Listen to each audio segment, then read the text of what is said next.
रामनवमी के अवसर पर एक सोहर गबै छी। सुनो, अपने सबके भला में जरूर लाइक कमेंट करो। धन धन धन अवधपुर धन राजा दशरथ रे ललना रे धन रे अवधपुर धाम की रामचंद्र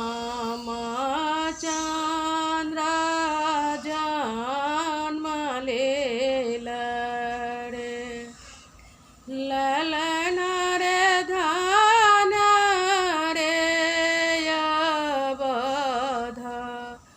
अवधपुर धाम की रामचंद्र जन्म लेल रे किनिक के जन्म रामचंद्र किनी काके लक्ष्मण रे ललना रे किनी काके जनमल बाबू भरत की तीनू घर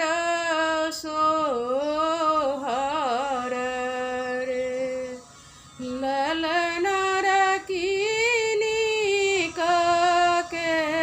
जनमल बाबू भरत तीनू घर सोहर रे कौशल्या के जनम रामचंद्र सौमित्र के लक्ष्मण रे ललना रे के कई के जनमल बाबू भरत तीनू घर सोहर रे ललना रे के कई के जनमल बाबू भरत तीनू घर सोहर रे के लूटा बयान धन किया हाथ कंगन रे ललना रे किया लूटाबैया अयोध्या किछु नाही राखब रे ललना रे किया लूटाबै अयोध्या किछु नाही राखब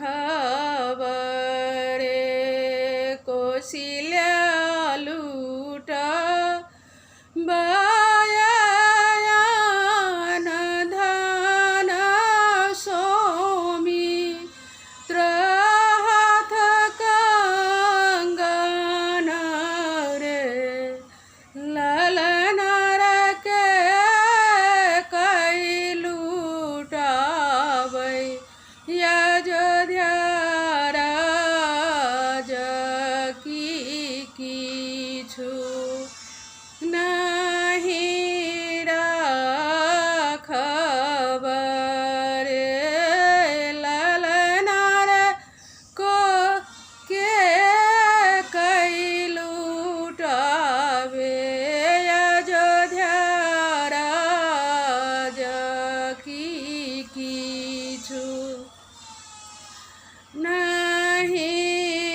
कि पुत्र